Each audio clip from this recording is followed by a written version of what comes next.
Socialismo e cristianismo são incompatíveis, tá?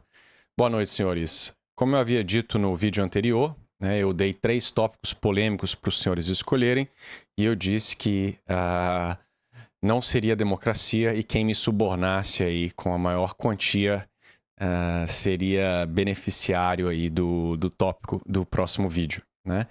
3 pessoas apenas fizeram uma doação e cada uma escolheu um tópico diferente. Então eu vou gravar um vídeo para cada tópico, começando respeitando a ordem dos valores dos subornos que recebi, tá?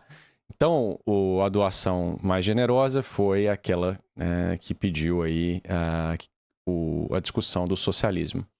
E para mim isso é muito conveniente, uma vez que para o socialismo eu não preciso falar nada, eu vou apenas ler uma encíclica papal e eu peço aos meus amigos protestantes que não deem pausa no vídeo ou que deletem o vídeo e vão embora. Eu acho que os senhores vão gostar do que o Papa falou, tá? Isso foi escrito no século XIX, então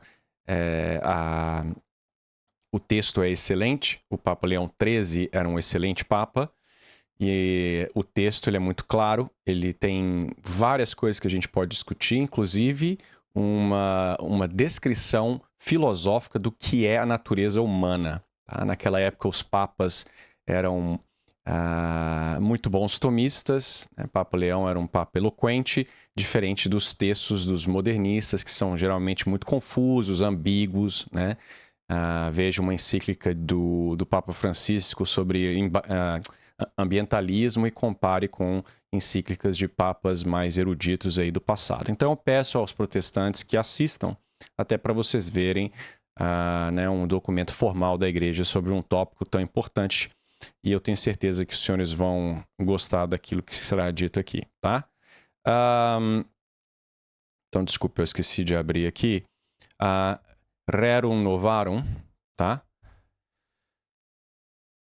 Que também é conhecida como Sobre a Condição dos Operários, tá? Então nós vamos ler não a encíclica inteira, porque ela é extremamente longa, não extremamente, mas ela é longa para um vídeo de YouTube, mas vamos ler aqui pelo menos alguns dos parágrafos primeiros, porque já tem coisas interessantíssimas para a gente discutir aqui sobre o socialismo, tá? E eu recomendo, obviamente, que todos, depois de assistirem esse vídeo, que vocês vão lá no site do Vaticano, procurem pela Rerum Novarum e vocês, por favor, leem na íntegra, tá? Então vamos lá.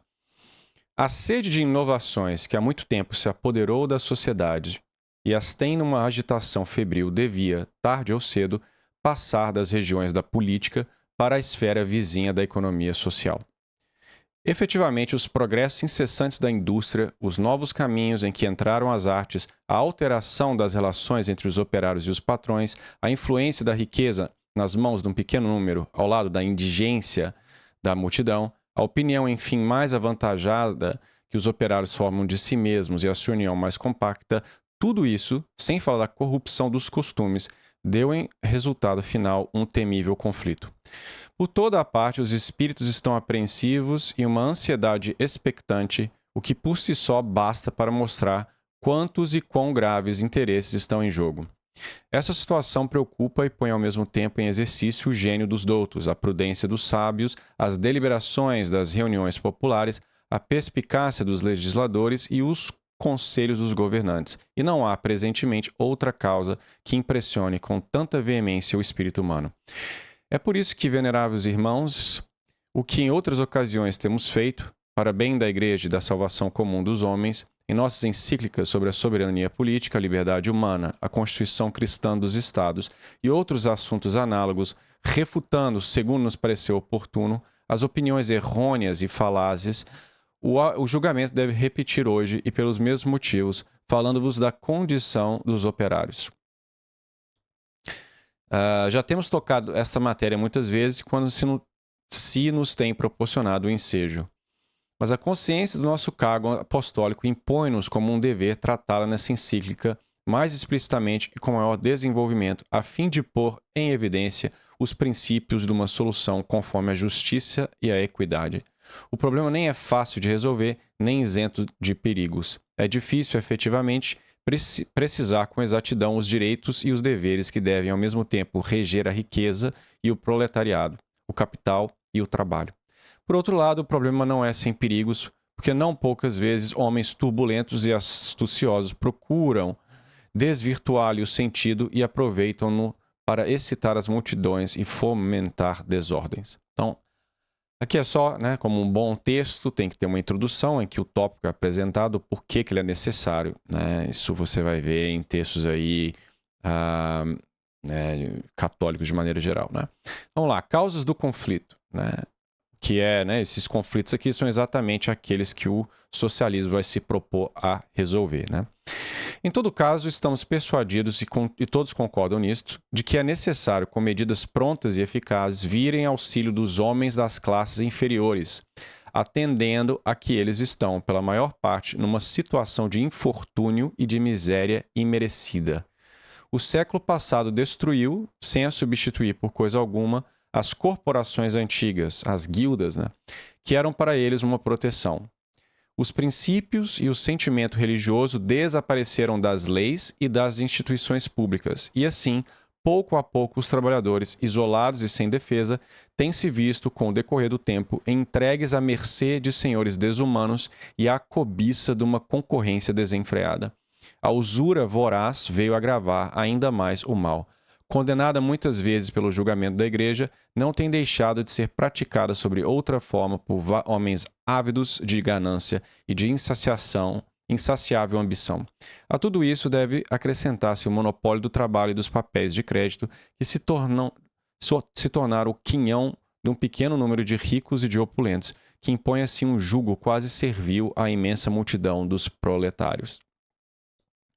Então, aqui, com católicos, cristãos, nós temos que reconhecer alguns desses problemas, né?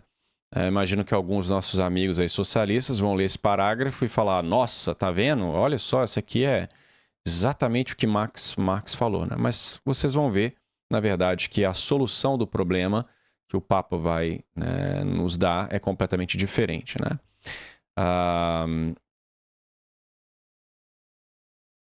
E vejam que isso aqui, né, esse desaparecimento do sentimento religioso, das leis e das instituições públicas é exatamente, né, a consequência dessa herética ou, né, errônea ideia de Estado laico. Né? As leis de um país, elas devem ser informadas, elas devem obedecer à lei natural e à lei divina. Inclusive, São Tomás de Aquino nos diz que uma lei positiva que é contrária, né, à lei natural ou lei divina, ela não é lei, ela pode ser ignorada, ainda que você sofra as consequências, obviamente, do país. Tá? Então, por exemplo, um médico, ele não pode jamais, nem sob pena, né, de expulsão e perda de emprego, praticar aborto. Né? Isso é contra a lei natural, contra a lei divina. Então, seria um exemplo. Né? Então, tá lá. Aí o Papa vai descrever exatamente a solução socialista. Os socialistas, para curar este mal, instigam nos pobres o ódio invejoso contra os que possuem e pretendem que toda a propriedade de bens particulares deve ser suprimida, que os bens do indivíduo qualquer devem ser comum a todos e que a sua administração deve voltar para os municípios ou para o Estado.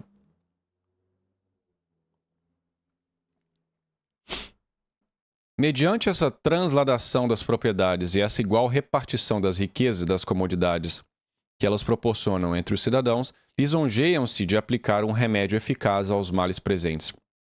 Mas semelhante teoria, longe de ser capaz de pôr termo ao conflito, prejudicaria o operário se fosse posta em prática. Pelo contrário, é sumamente injusta por violar os direitos legítimos dos proprietários, viciar as funções do Estado e tender para a subversão completa do edifício social. Daí as palavras fortíssimas do Papa, né? Então agora ele vai dizer o porquê que isso é o caso, né? Então vamos começar com a propriedade particular, que é algo aí que o seu comunistinha de YouTube no Brasil, que mora lá no Leblon, diz que você não deveria ter, né?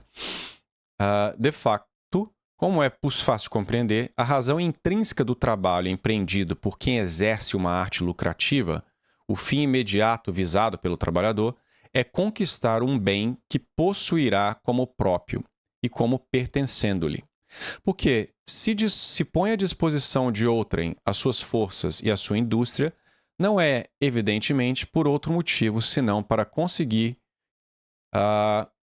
com que possa prover a sua sustentação e as necessidades da vida e espera do seu trabalho, não só o direito ao salário, mas ainda um direito estrito e rigoroso para usar dele como entender. Então, o sujeito trabalha para conseguir, o trabalho é um meio, e o dinheiro também é um meio, não é um fim em si mesmo, tem como o fim conseguir não o dinheiro, mas aquilo que o dinheiro é capaz de comprar. Geralmente, as necessidades, uma casa, comida, etc. O carro, o que é que seja. Portanto, se reduzindo as suas despesas, chegou a fazer algumas economias e se para segurar a sua conservação as emprega, por exemplo, num campo, torna-se evidente que esse campo não é outra coisa senão um salário transformado. O terreno assim adquirido será propriedade do artista com o mesmo título que a remuneração do seu trabalho, ou do trabalhador. Às vezes a tradução aqui do Vaticano é meio estranha, tá? Então, basicamente, o dinheiro, você comprou uma terra, aquele dinheiro que você recebeu do seu patrão, que ele não teria coragem de tirar da sua mão, ele não pode, portanto, tirar o campo que você comprou, porque é basicamente a mesma coisa, é o seu dinheiro investido, Mas quem não vê que é precisamente nisso que consiste o direito da propriedade imobiliária e imobiliária, assim, esta conversão da propriedade particular em propriedade coletiva, tão preconizada pelo socialismo, não teria outro efeito senão tornar a situação dos operários mais precária, retirando-lhes a livre disposição do seu salário e roubando-lhes, por isso mesmo, toda a esperança e toda a possibilidade de engrandecerem o seu patrimônio e melhorarem a sua situação. Quantas pessoas aí não saíram da pobreza e se tornaram muito bem-sucedidas. Eu não estou dizendo aqui que a situação é fácil, esse cenário é fácil de ocorrer, e não estou dizendo aqui, obviamente, que o indivíduo que tenha condições precárias, ele não esteja em uma situação mais difícil de alcançar esses fins, mas é possível, Inclusive, na Idade Média, existia uma troca, Era possível que o sujeito se elevasse, Até o próprio camponês, ele podia se elevar a casta religiosa, Então, podia um camponês se tornar um papa, que era a pessoa mais poderosa naquela época, Então, essa mobilidade aí, ela depende dessa capacidade do sujeito poder trabalhar e conquistar o dinheiro, fruto do seu esforço. Mas isso parece ainda mais grave, o remédio proposto está em oposição flagrante com a justiça, porque a propriedade particular e pessoal é, para o homem, de direito natural. Então, o Estado, algo que é de direito natural, o Estado não pode jamais intervir. Tem algumas condições, a pessoa tem o direito natural à vida, ele pode perder esse direito, por exemplo, se ele é um assassino em massa, mas nós não vamos entrar nessa discussão. Há efetivamente, sobre esse ponto de vista, uma grandíssima diferença entre o homem e os animais destituídos de razão. Olha aí a filosofia. Então, aqui, isso aqui já é basicamente essencialismo, Então, e tomismo, O homem é definido pela razão. Então, o que difere o homem dos animais é a razão. Nós somos animais racionais. Estes, os animais, não se governam a si mesmos. São dirigidos e governados pela natureza, mediante um duplo instinto que, por um lado, conserva a sua atividade sempre viva e lhes devolve as forças.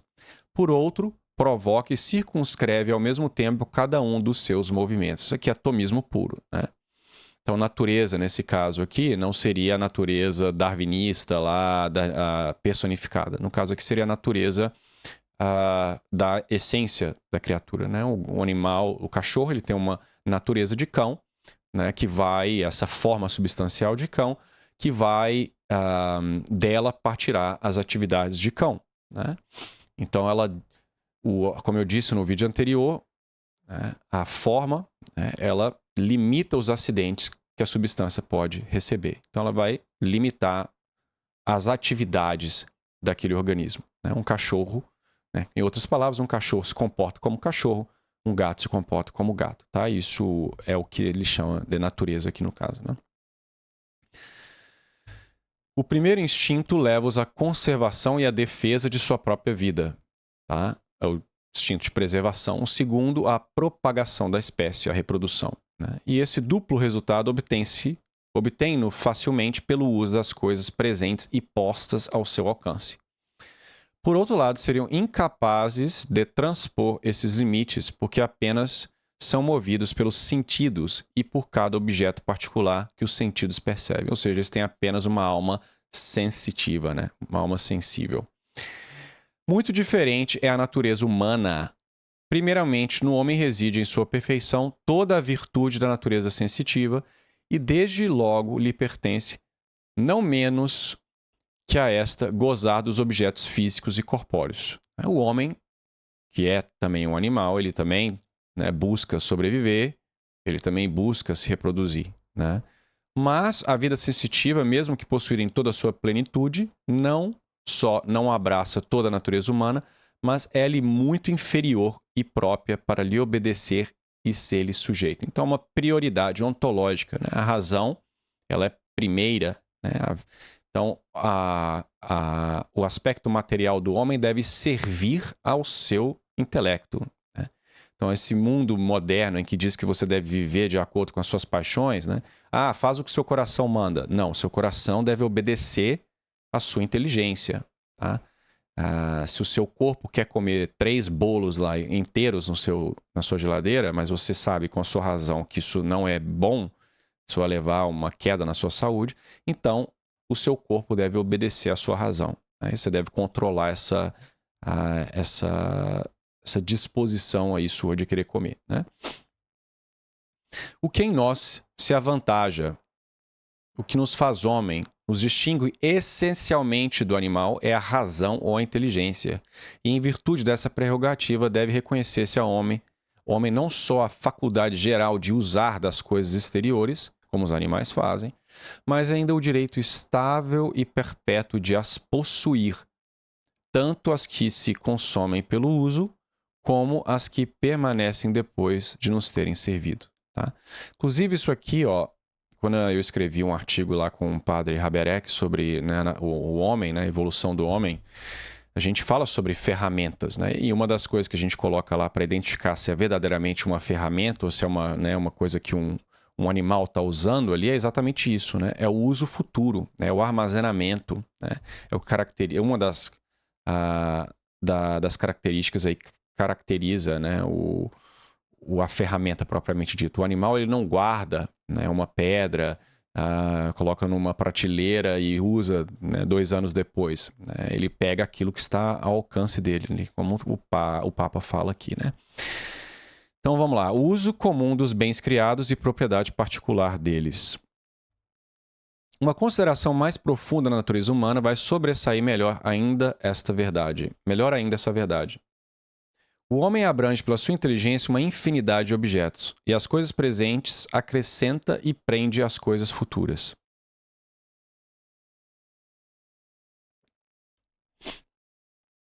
Além disso, é senhor de suas ações, também sob a direção da lei eterna e sobre o governo universal da providência divina.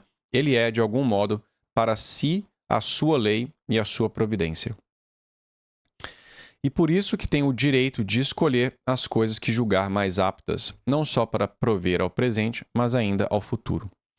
Mas, né, sob o governo universal da providência divina, né, e sobre direção da lei eterna. Então, quando ele diz as coisas mais aptas, as coisas lícitas, tá? Não é o que você quiser, não é freestyle. Né? Mas, por exemplo, se o sujeito vai morar num apartamento ou numa casa, né, ele vai utilizar o seu dinheiro para comprar um campo ou ele vai viver na cidade, né? Esses tipos de escolhas, né?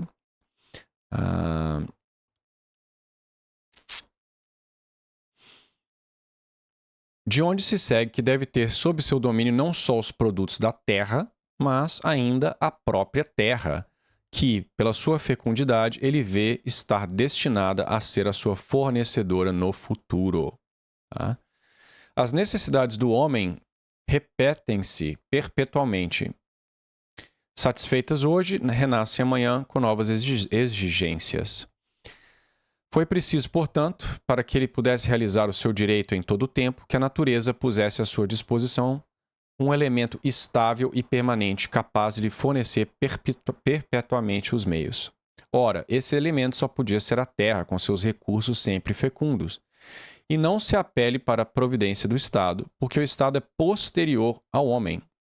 E antes que ele pudesse formar-se, já o homem tinha recebido da natureza o direito de viver e proteger a sua existência. As pessoas esquecem isso, né?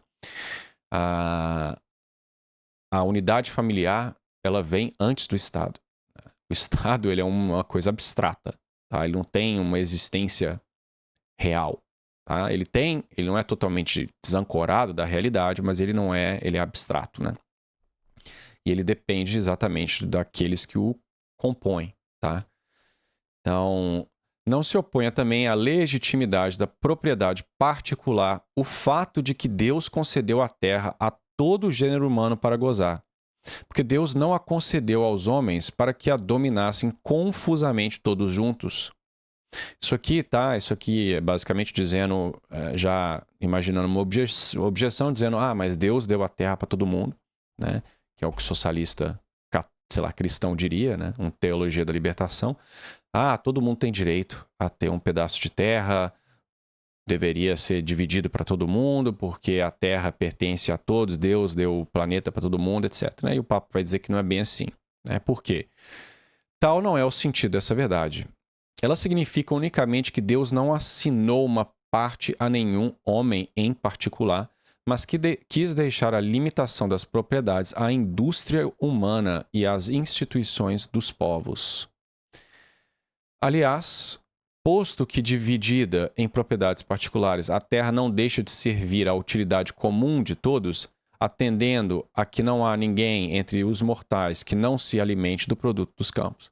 Então, até o sujeito que não tem um pedaço de terra lá, sei lá, para plantar, ele se beneficia daqueles que têm essa terra. Né? Então, eu não tenho terra, por exemplo, eu não tenho fazenda, mas eu como legumes, né? E frutas.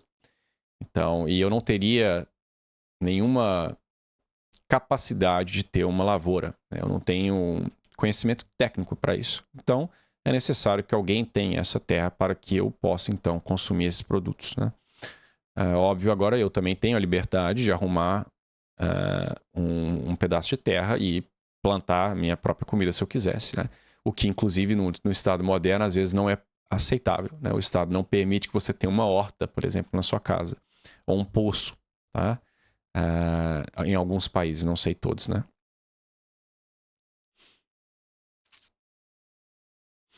Quem os não tem, supre-os pelo trabalho, de maneira que se pode afirmar com toda a verdade que o trabalho é o meio universal de prover as necessidades da vida, quer ele exerça num terreno próprio, quer em alguma parte lucrativa cuja remuneração sai apenas dos produtos múltiplos da terra com os quais ela se comuta.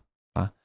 De tudo isso resulta, mais uma vez, que a propriedade particular é plenamente conforme à natureza. A terra, sem dúvida, fornece ao homem com abundância as coisas necessárias para a conservação da sua vida e ainda para o seu aperfeiçoamento, mas não poderia fornecê-las sem a cultura e sem os cuidados do homem. Tá? Então, se você só viver lá no meio do mato e esperar que a floresta vai te alimentar, geralmente não é o caso, né? Quando a população ela cresce a um tamanho maior do que uma mini tribo, tá? E mesmo uma mini tribo, índios plantam mandioca e etc, né? Então você vai necessariamente ter que cultivar a terra, tá? Então a natureza ela não essa ilusão aí que você podia simplesmente ir pro mato e ficar lá de boa. Se os portugueses não tivessem chegado, ia estar todo mundo de boaça lá no meio da floresta, vivendo a vida perfeita. Isso não é bem assim, né? Você precisa de indústria. Ora, que faz o homem consumindo os recursos do seu espírito e as forças do seu corpo em procurar esses bens da natureza?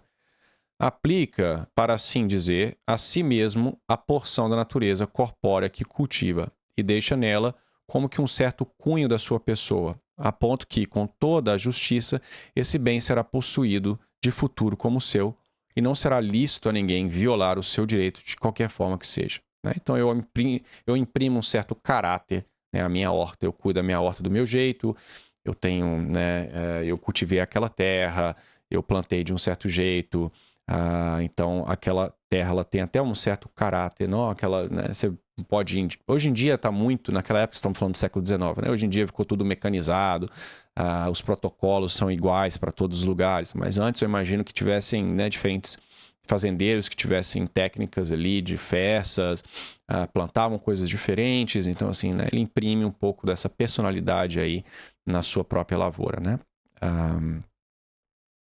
A propriedade sancionada pelas leis humanas e divinas. A força desses raciocínios é de uma evidência tal que chegamos a admirar como certos partidários de velhas opiniões podem ainda contradizê-las, concedendo sem dúvida ao homem particular o uso do solo e os frutos dos campos, mas recusando-lhe o direito de possuir, na qualidade de proprietário, esse solo em que edificou, a porção da terra que cultivou. Não vem, pois, que despojam assim esse homem do fruto do seu trabalho. Porque, afinal, esse campo amanhado com arte pela mão do cultivador mudou completamente de natureza. Era selvagem, ei-lo arroteado. De infecundo, tornou-se fértil. O que o tornou melhor está inerente ao solo e confunde-se de tal forma com ele que, em grande parte, seria impossível separá-lo. Suportaria a justiça que um estranho viesse então a atribuir-se essa terra banhada pelo suor de quem a cultivou? Da mesma forma que o efeito segue a causa, assim é justo que o fruto do trabalho pertença ao trabalhador.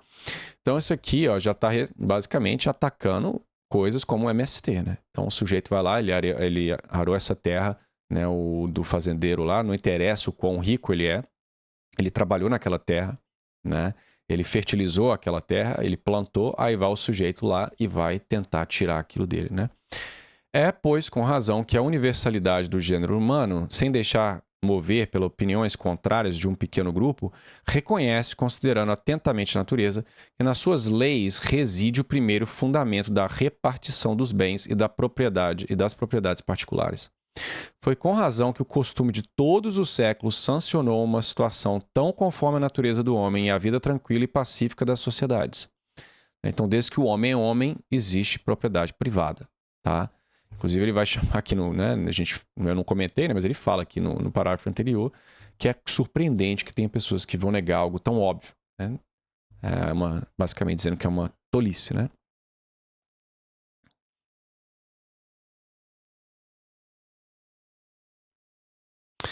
Foi com razão que o costume de todos os séculos sancionou uma situação social. Por outro lado, as leis civis que receberam o seu valor, quando são justas, da lei natural, confirmam esse mesmo direito e protegem-no pela força.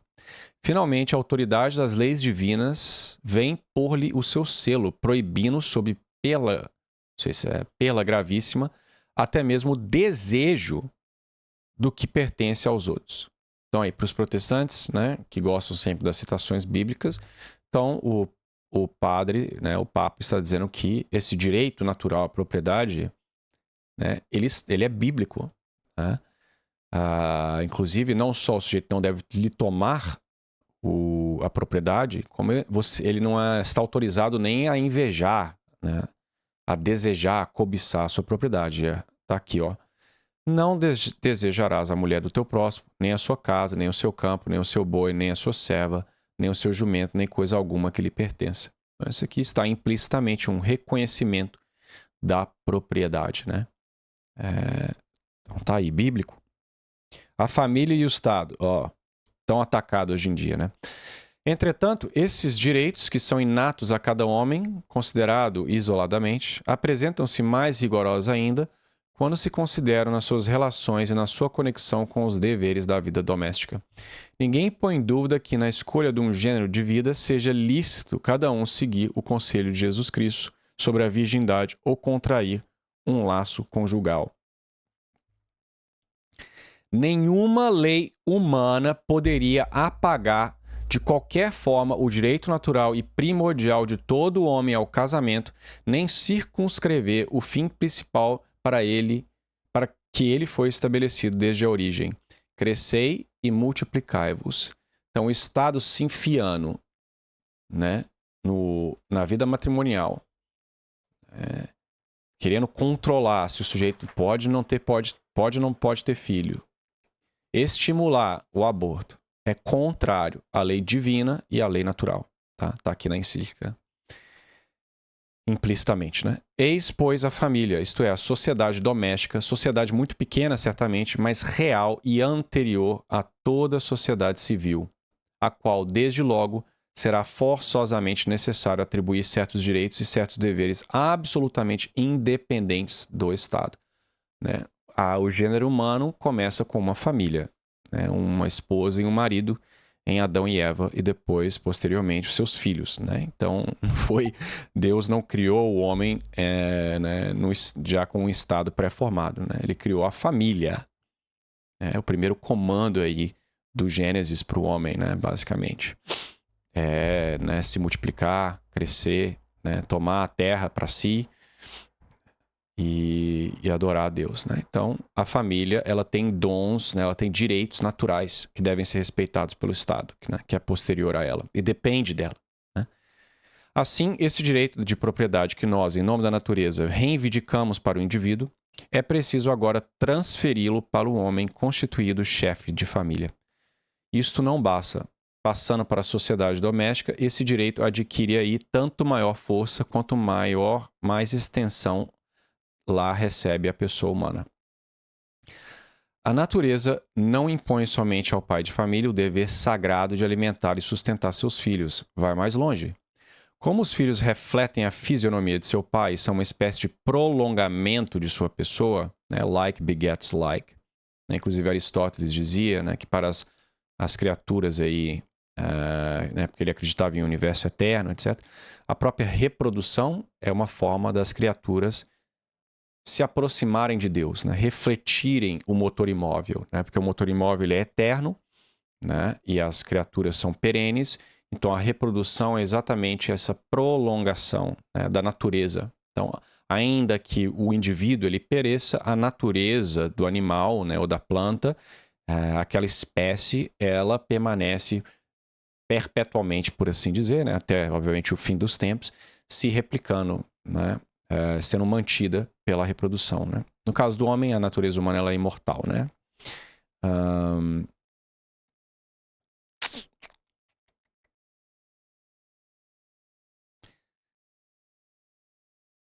São uma espécie de prolongamento de sua pessoa. A natureza inspira-lhe o cuidado do seu futuro e a criação de um patrimônio que os ajude a defender-se na perigosa jornada da vida contra todas as surpresas da má fortuna.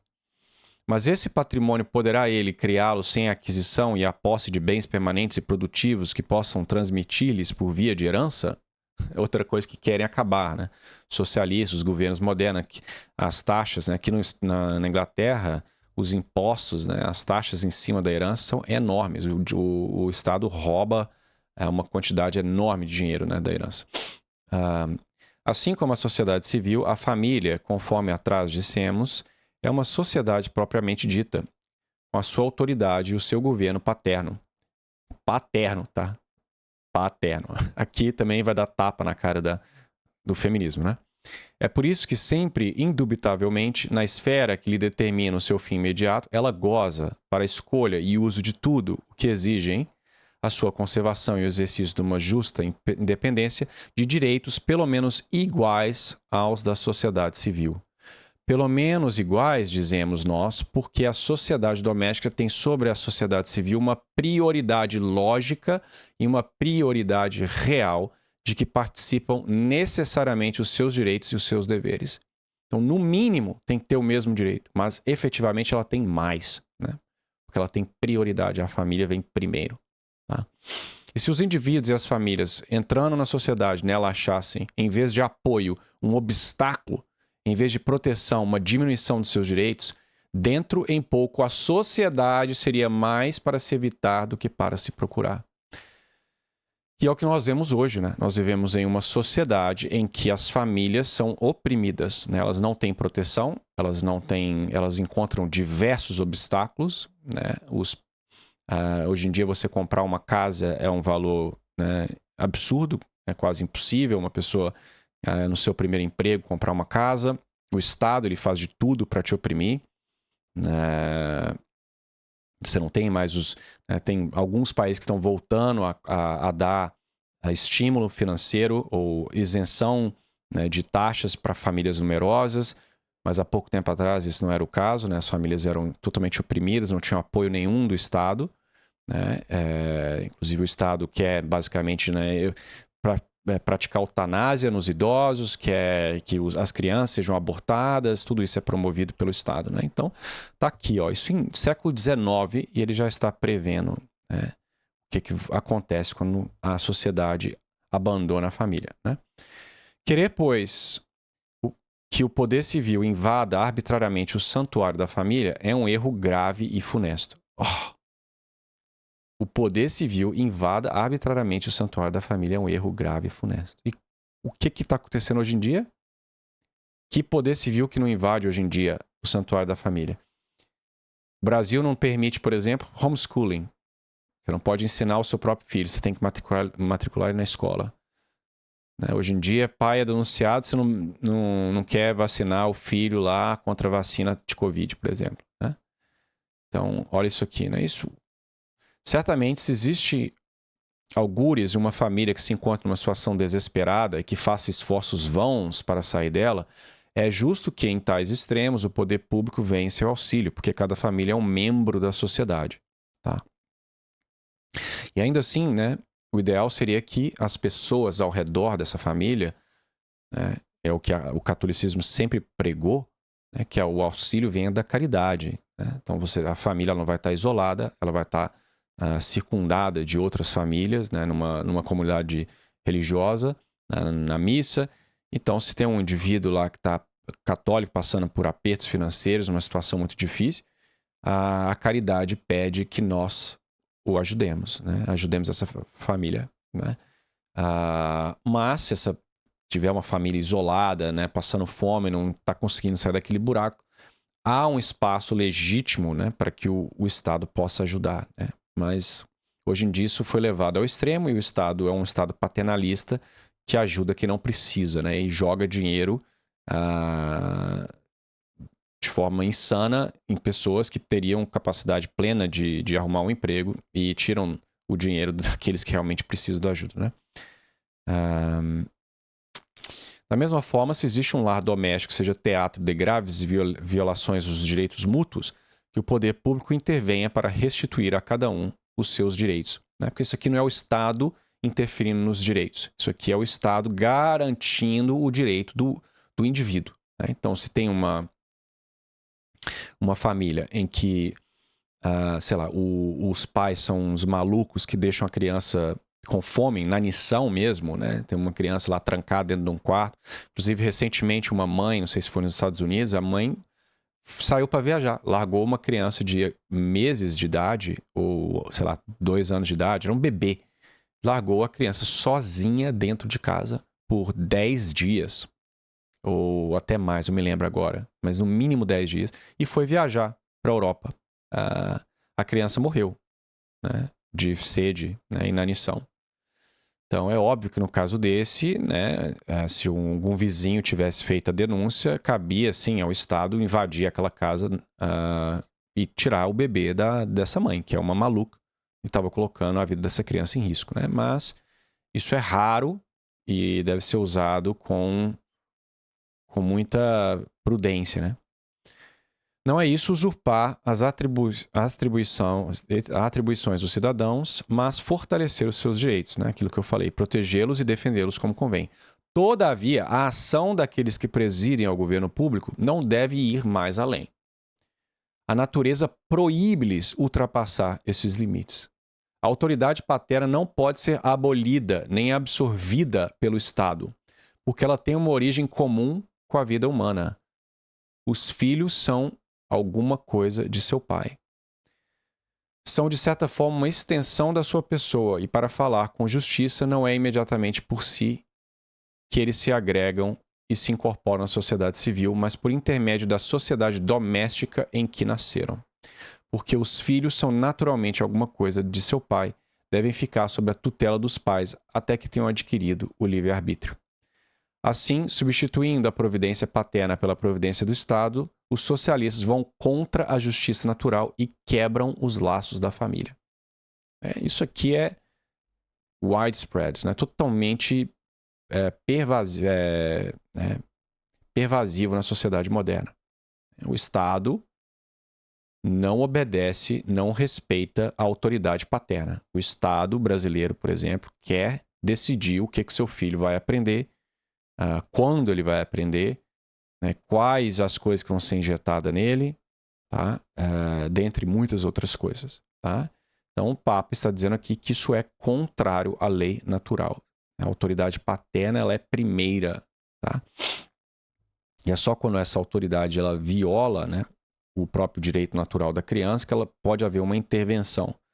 Tá? Mas óbvio que isso é perigoso porque o Estado vai sempre, né, se for um Estado não informado pelo cristianismo, ele vai se utilizar dessa prerrogativa para abusar, né? Mas enfim. Né? O comunismo, princípio de empobrecimento. Deixa eu ver quanto tempo que eu estou falando aqui. 40 minutos. Putz. Eu vou ler só mais um pouco, tá? O comunismo, princípio de empobrecimento. Mas, além da injustiça do seu sistema, vence bem todas as suas funestas consequências, a perturbação em todas as classes da sociedade, uma odiosa e insuportável servidão para todos os cidadãos, porta aberta a todas as invejas, a todos os descontentamentos, a todas as discórdias. Quer pessoa mais invejosa que um comunista e um socialista? Né? Aquilo que ele não conseguiu adquirir com esforço, ele quer tirar do outro, né?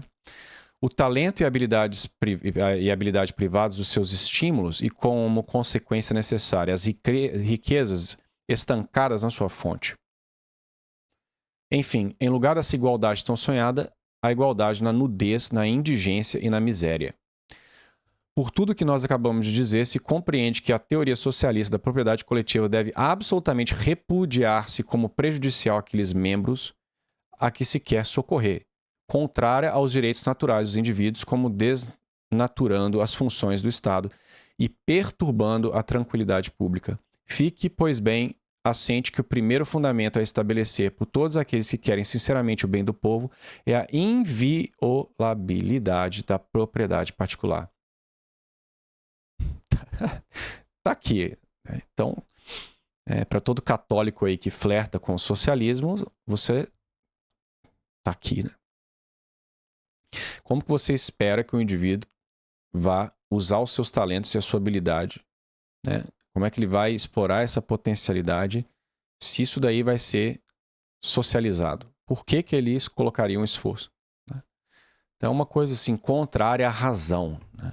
E é uma coisa bizarra que em pleno 2025 ainda tem indivíduos aí defendendo essa porcaria online, né? Expliquemos agora onde convém procurar o remédio tão desejado. A igreja e a questão social. É com toda a confiança que nós abordamos este assunto e em toda a plenitude do nosso direito, porque a questão de que se trata é de tal natureza que, se não apelamos para a religião e para a igreja, é impossível encontrar-lhe uma solução eficaz. Então, para que isso aqui também é importante para o pessoal aí neocon, né, o pessoal conservador de direita, que acha que os problemas do mundo, né, problemas sociais, eles são resolvidos, né, na esfera do Estado, da política, né? Esse pessoal aí que acha que não, basta o Brasil ficar de direita, Bolsonaro foi eleito, que o Brasil ficará muito bom, né? Isso é uma ilusão, né? Sem o catolicismo, sem a igreja, não há solução para esses problemas, né? Ora, como é principalmente a nós que estão confiados a salvaguarda da religião e a dispensação do que é do domínio da igreja, calarmos-nos seria, aos olhos de todos, trair o nosso dever. Certamente, uma questão dessa gravidade demanda ainda de outros a sua parte de atividade e esforço. Isso é, dos governantes, dos senhores e dos ricos e dos próprios operários de cuja sorte se trata. Mas o que nós afirmamos sem hesitação é a inanidade de sua ação fora da igreja. E a igreja, efetivamente, que aure no evangelho doutrinas capazes de pôr termo ao conflito, ao menos de o suavizar, expurgando-o de tudo o que ele tenha de severo e áspero. A igreja que se não contenta em esclarecer o espírito de seus ensinos, mas também se esforça em regular, de harmonia com eles, a vida e os costumes de cada um. A igreja que, por uma multidão de instituições eminentemente benéficas, tende a melhorar a sorte das classes pobres. A igreja que quer e deseja ardentemente que todas as classes empreguem em comum as suas luzes e as suas forças para dar à questão operária a melhor solução possível. A igreja, enfim, que julga que as leis e a autoridade pública devem levar a essa solução, sem dúvida, com medida e com prudência, a sua parte do consenso. Não luta, mas concorde das classes. O primeiro princípio a pôr em evidência é que o homem deve aceitar com paciência a sua condição. É impossível que na sociedade civil todos sejam elevados ao mesmo nível. Tá? Essa é a Revolução Francesa aqui, né? A igualdade, ela é ilusória, né? É impossível. As pessoas, elas são diferentes em temperamento, elas são diferentes em inteligência, elas são diferentes em virtude, tá? Então é impossível você nivelar isso daí. É sem dúvida isso que desejam os socialistas, mas contra a natureza todos os esforços são vãos. Né? O socialismo nunca dará certo. Foi ela realmente que estabeleceu entre os homens diferenças tão múltiplas como profundas. Diferenças de inteligência, de talento, de habilidade, de saúde, de força. Diferenças necessárias de onde nasce espontaneamente a desigualdade das condições. Essa desigualdade, por outro lado, reverte em proveito de todos, tanto da sociedade como dos indivíduos, porque a vida social requer um organismo muito variado e funções muito diversas, e o que leva precisamente os homens a partilharem essas funções é principalmente a diferença das suas respectivas condições. Se todo mundo fosse, sei lá, um acadêmico igual eu sou, né? Imagina uma sociedade composta de acadêmicos, né? De mãozinha sem calo, querendo só fazer trabalho intelectual. Essa sociedade, ela não ia sair do lugar, ela ia perecer. Tá? Nós precisamos de homens que estão dispostos a trabalhar no campo, nós precisamos de homens que são dispostos a fazer trabalho braçal. Tá? Nós precisamos de políticos, né? Tem pessoas que não têm tato nenhum para política. Eu seria um péssimo político, por exemplo. Né? Então, nós precisamos de pessoas com diferentes talentos. Tá? Pelo que diz respeito ao trabalho e, em particular, o homem mesmo no estado de inocência não era destinado a viver na ociosidade, mas ao que a vontade teria... Estado de inocência, ele está falando no estado de Adão e Eva, né? Antes do pecado original. Não era destinado a viver na ociosidade, mas ao que a vontade teria abraçado livremente como exercício agradável. A necessidade lhe acrescentou, depois do pecado, o sentimento da dor e o impôs como expiação. Então, para aqueles que acham que trabalho, né, igual o pessoal do Opus Dei lá, né, acho que trabalho é uma bênção, né? Trabalho não, né? Trabalho é uma consequência do pecado, tá? A terra será maldita por tua causa. É pelo trabalho que tirarás com que alimentar-te em todos os dias da sua vida. Tá? Então, o mesmo se dá com todas as outras calamidades que caíram sobre o homem. Né? Nesse mundo, essas calamidades não terão fim nem tréguas, porque os funestos frutos do pecado são amargos, acres, acerbos e acompanham necessariamente o homem até o derradeiro suspiro. Então, essa ilusão socialista de que é possível criar o paraíso na Terra, isso é uma ilusão mesmo. Tá? É uma tolice, é coisa de criança, né? E a calamidade, ela sempre acompanhará o homem, tá? Inclusive, a calamidade, ela traz, né, quando o sofrimento é bem ordenado, né, ele traz à tona as virtudes do homem. Né? Ele traz a caridade, tá? Sofrer bem é muito agradável aos olhos de Deus. Tá? Então, uma ilusão, inclusive é uma coisa ofensiva você achar que é possível eliminar o sofrimento da vida humana, né? E leva a todo tipo de loucura, igual esse pessoal aí, né, defendendo eutanásia, defendendo vida eterna, pegando um gene de água viva para fazer não sei o quê, né? Esse paraíso na Terra aí, tá? Não vai acontecer. Sim, A dor e o sofrimento são um apanágio da humanidade, e os homens poderão ensaiar tudo tentar para os banir, mas não conseguirão nunca, por mais recursos que empreguem e por mais forças que para isso desenvolvam. Se há quem, atribuindo-se o poder fazê-lo, prometa ao pobre uma vida isenta de sofrimentos e de trabalhos, toda de repouso e de perpétuos gozos, certamente engana o povo e lhe prepara laços, onde se ocultam para o futuro calamidades mais terríveis que as do presente. Tá aí. Quantos políticos no mundo todo, principalmente no Brasil, isso aqui não é prometido continuamente? O melhor partido consiste em ver as coisas tais quais elas são e, como dissemos, em procurar um remédio que possa aliviar os nossos males, né? Não eliminá-los completamente, porque isso é uma utopia, tá? O erro capital na questão presente é crer que as duas classes são inimigas natas uma da outra, como se a natureza tivesse armado os ricos e os pobres para se combaterem mutuamente num duelo obstinado. Isso é uma aberração tal que é necessário colocar a verdade numa doutrina contrariamente oposta, porque assim como no corpo humano os membros, apesar de sua diversidade, se adaptam maravilhosamente uns aos outros, de modo que formam um todo exatamente proporcionado e que se poderá chamar simétrico, assim também na sociedade as duas classes estão destinadas pela natureza a unirem-se harmoniosamente e a conservarem-se mutuamente em perfeito equilíbrio. Elas têm uma imperiosa necessidade uma da outra. Não pode haver capital sem trabalho, nem trabalho sem capital. Por isso que a Revolução Francesa foi tão perversa, né? Tentar eliminar as diferentes castas da sociedade, né?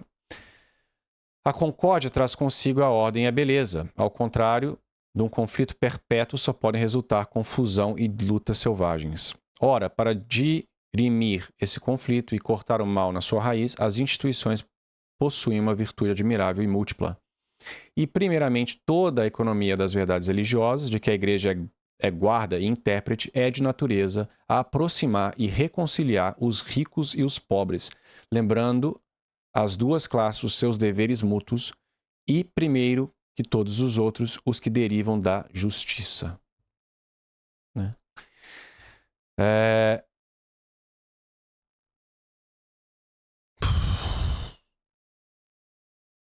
Tô no 10 e vai até o 60 isso daqui, né? Vai até 35. Eu não tenho a menor condição de eu ler isso tudo aqui num vídeo só.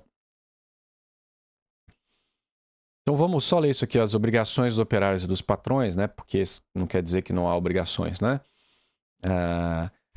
Entre esses deveres, eis os que dizem respeito ao pobre e ao operário. Deve fornecer integral e fielmente todo o trabalho a que se comprometeu por contrato livre e conforme a equidade. Não deve lesar o seu patrão, nem os seus bens, nem sua pessoa. As suas reivindicações devem ser isentas de violência e nunca revestirem a forma de sedições. Deve fugir dos homens perversos que, nos seus discursos artificiosos, lhes sugerem esperanças exageradas e lhes fazem grandes promessas, as quais só conduzem a estéreis pesares e à ruína das fortunas. Quanto aos ricos e aos patrões, não devem tratar o operário como escravo, mas respeitar nele a dignidade do homem, realçada ainda pela do cristão. O trabalho do corpo, pelo testemunho comum da razão e da filosofia cristã, longe de ser um objeto de vergonha, honra o homem, porque lhe fornece um nobre meio de sustentar sua vida. O que é vergonhoso e desumano é usar dos homens como de vis instrumentos de lucro, e não os estimar senão na proporção do vigor dos seus braços. O cristianismo, além disso, prescreve que se tenham em consideração os interesses espirituais do operário e o bem de sua alma. Aos patrões compete velar para que isso seja dada plena satisfação, para que o operário não seja entregue à sedução e às solicitações corruptoras, que nada vem enfraquecer o espírito de família, nem os hábitos de economia. Proíbe também aos patrões que impõem aos seus subordinados um trabalho superior às suas forças ou em desarmonia com a sua idade ou seu sexo. Tá? Então tá aqui. Né? Inclusive, né, obrigar um sujeito religioso a trabalhar, fazer campanha LGBT e usar colarzinho LGBT, por exemplo, né? Ou querer que ele trabalhe no domingo, né? Isso é contrário à lei divina e à lei natural, né?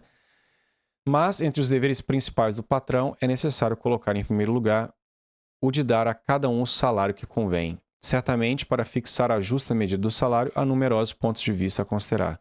De uma maneira geral, recordem-se o rico e o patrão de que explorar a pobreza e a miséria e especular com a indigência são coisas igualmente reprovadas pelas leis divinas e humanas, que cometeria um crime de clamar vingança ao céu quem defraudasse a qualquer no preço de seus labores. Então, você explorar uma pessoa humilde, né, o que ocorre com tanta frequência, você não pagar um salário justo, porque o sujeito não está em condições de recusar aquele trabalho, é um pecado que clama ao céu por vingança. Tá?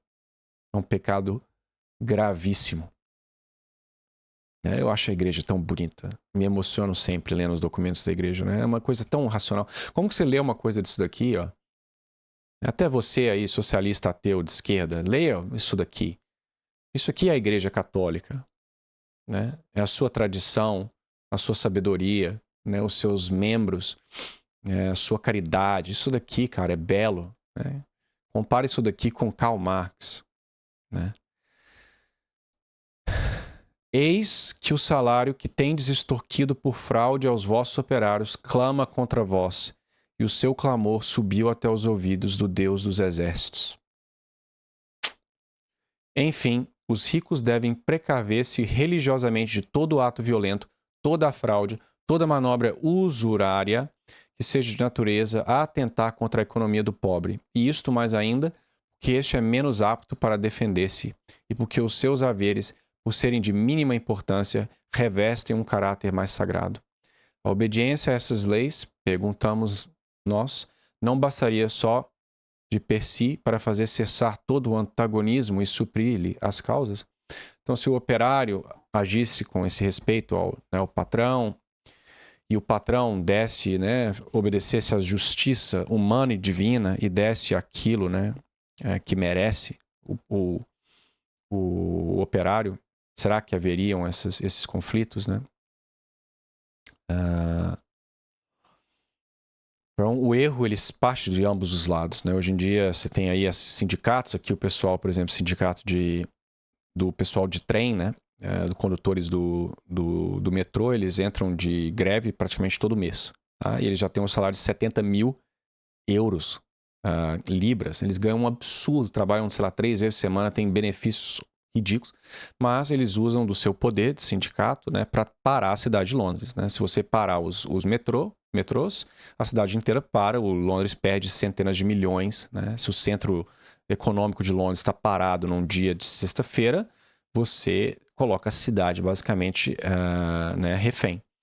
Então esse pessoal eles entram eles dão como é que fala, gente? Strike.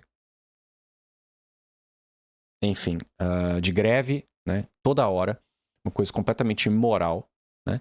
Mas também, né? Patrões aí que pagam um salário ridículo para um trabalho que merece muito mais estão agindo. Ah, mas o cara aceitou pagar. Não, mas em quá cristão, quá humano, você tem a obrigação de pagar aquilo que é justo, né?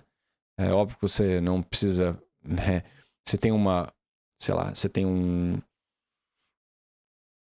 uma renda que varia de X a X10, né? E o trabalhador também não faz um esforço, né, de tentar negociar um valor melhor. Você não tem obrigação também, né, de pagar o cara o salário mais top do topo ali daquele negócio. Então, o cara também tem que ter uma motivação, mas você não pode pagar menos do que ele merece, né? Então tem que ter um balanço aí nas coisas, né? Todavia, a igreja, instruída e dirigida por Jesus Cristo, eleva o seu olhar ainda para mais alto, propõe um conjunto de preceitos mais completo, porque ambiciona estreitar a união das duas classes até as unir uma a outra por laço de verdadeira amizade. Ninguém pode ter uma verdadeira compreensão da vida mortal, nem estimá-la no seu devido valor, se não se eleva à consideração da outra vida que é imortal. Suprimir esta, e imediatamente toda forma e toda verdadeira noção de honestidade desaparecerá. Mas ainda todo o universo se tornará um impenetrável mistério. Exato. É o que a gente vê hoje, né? Você tira o catolicismo, você tira o cristianismo, vira a lei da selva. Né? Então, por que um patrão se ele não acredita numa lei divina, se ele não acredita numa moralidade objetiva, né, no direito intrínseco do homem com a criatura de Deus, na dignidade humana, conforme a igreja entende, por que ele não se...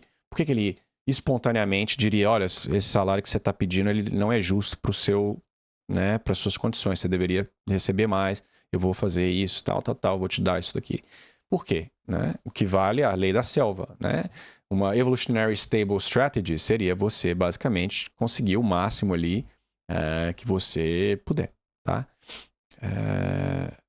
Ou pelo menos parte da população numa evolutionary stable strategy, né, que é como esse pessoal acredita aí que as sociedades se formam, né, sempre teria indivíduos tentando burlar o sistema e lucrar e passar a perna no outro, né, desde que ele não seja pego. E a desigualdade, enfim, né, um universo sem Deus é um universo que não faz sentido nenhum, né? Tanto que o pessoal está totalmente perdido hoje em dia, né? Quando tivermos abandonado essa vida, só então começaremos a viver. Essa verdade que a mesma natureza nos ensina é um dogma cristão sobre o qual assenta como seu primeiro fundamento toda a economia da religião. Não, Deus não nos fez para essas coisas frágeis e caducas, mas para as coisas celestes e eternas. Não nos deu essa terra como uma morada fixa, mas como um lugar de exílio. Que abundeis em riqueza ou outros bens, chamados bens de fortuna, ou que estejais privados dele, isso nada importa à eterna beatitude. O uso que fizestes dele é o que interessa. Então, no catolicismo, um indivíduo que é rico, ele não deve ficar rico só para acumular dinheiro. A igreja nada tem contra o indivíduo que enriqueceu por meios lícitos, mas ela pede a essa pessoa que seja generosa com seu dinheiro, não que ele deixe de ser rico, mas que ele ajude, por exemplo, doando para que por exemplo, a igreja precisa de uma reforma. A minha igreja agora, por exemplo, né? A nossa paróquia ela está caindo aos pedaços em alguns aspectos, né? E nós temos um fundo lá de dinheiro, né? Depois da coleta primária, né? Para a igreja, para o dízimo normal, você tem uma extra que é para a restauração, tá? Ninguém é obrigado a dar, tá? Agora, se eu sou um multimilionário e eu vou à igreja, eu estou ali recebendo essa bênção, né, que é a missa, eu tenho um dever para com a igreja, tá? E uma vez que eu tenho muito dinheiro, espera-se, né, não por obrigação, por lei, mas por caridade, que eu vá partir com, né, parte do meu dinheiro para ajudar o meu pároco, né? Então, cada um sabe a melhor forma de ajudar, né? Então, tem uma família lá que está... Uma família amiga que está passando por um aperto financeiro enorme por causa de uma tragédia que aconteceu na vida dela. Então, né, um amigo católico pode emprestar uma quantia sem né, usura, etc. Não sei, né? Tem tantas formas de ajudar, né? Se o sujeito for rico, ele pode ajudar a pagar para construir uma igreja, né, financiar aí um seminarista, sei lá, né? Tem tantas formas. Então é por isso que a riqueza ela não é algo ruim, é como você utiliza, né, que importa, né? E Nosso Senhor era pobre. Nosso Senhor, Nossa Senhora, eles tinham uma casinha pequenininha lá em Jerusalém, né? Em Nazaré, perdão, né? E a pobreza ela não é uma coisa ruim em si mesma, né? A miséria, obviamente que, né, nós não podemos deixar uma pessoa em estado de miséria. Mas a pobreza, né? Quanta gente lá pobrezinha lá no interior, sei lá, do Nordeste, tem uma vida muito melhor, muito mais divina, muito mais feliz do que o sujeito que está lá abonado no centro de São Paulo, né? Tem tanta gente simples no campo, pouquinhas, né, coisas, né, materiais, mas vivem com uma pureza e uma alegria que a gente não encontra na capital, né? Inclusive existe uma relação negativa, né, entre quantia de dinheiro e alegria, geralmente, né? E felicidade. Quanto mais rico, mais miserável a pessoa, né? Então vou aqui e aí eu paro. Se for do interesse das pessoas que eu continue lendo essa encíclica, eu poderei, né? Mas já são quase meia-noite aqui, eu preciso dormir. Pela sua superabundante redenção, Jesus Cristo não suprimiu as aflições que formam quase toda a trama da vida mortal. fez delas estímulos de virtude e fontes de mérito, de sorte que não há homem que possa pretender as recompensas eternas, se não caminhar sobre os traços sanguinolentos de Jesus Cristo. Se sofremos com ele reinaremos. Por outra parte, escolhendo ele mesmo a cruz e os tormentos, minorou-lhes singularmente o peso e a amargura. E a fim de nos tornar ainda mais suportável o sofrimento, ao exemplo, acrescentou a sua graça e a promessa de uma recompensa sem fim. Porque o momento tão curto e tão ligeiro das aflições que sofremos nessa vida produz em nós o peso eterno de uma glória soberana incomparável. Então, aqui o ateu ele sofre muito, né? Porque o sofrimento dele é aquilo. Se ele está passando por um perrengue nessa vida, ele não tem nada no futuro, né, com que ter esperança, né? Ele tem que resolver esse problema ou ele terá uma vida infeliz, né? Enquanto o cristão tem a esperança da vida eterna. Então, ainda que ele viva uma vida de aflições, se ele sofrer bem, ele ainda tem a possibilidade de uma vida de uma alegria eterna, né, que não pode ser tirada dele, né? Então, isso não é obviamente, não é uma muleta, né?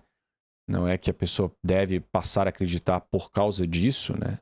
Mas é algo que, sabendo ser verdadeiro, também traz conforto, né? Assim, os afortunados deste mundo são advertidos que as riquezas não os isentam da dor, que elas não são de nenhuma utilidade para a vida eterna, mas antes um obstáculo, que eles devem tremer diante das ameaças severas que Jesus Cristo profere contra os ricos, que, enfim, virá um dia em que deverão prestar a Deus, seu juiz, rigorosíssimas contas do uso que hajam feito de sua fortuna. Então tá aqui, não tá passando pano para os ricos, tá? Pelo contrário, tá?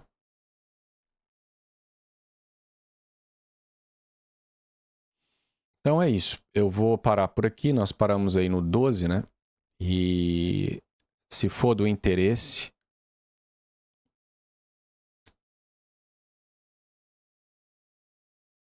das pessoas que eu continue lendo isso daí, nessa encíclica eu farei.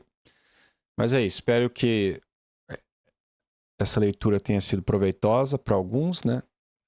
Fiquem à vontade para ler vocês a encíclica, né? Não tenho certeza que a maioria dos senhores são alfabetizados, mas enfim. Espero que isso tenha satisfeito a doação que recebi para falar sobre o socialismo. Então, Papa Leão XIII reze por nós, né, pela igreja que está e a sociedade que está numa crise severa, muito maior do que a crise, né, do século XIX, lá quando ele escreveu essa encíclica, né, e que tudo isso que a gente discutiu hoje volte a ser a realidade aí, das sociedades modernas. Então, fiquem com Deus, Deus os abençoe e até a próxima.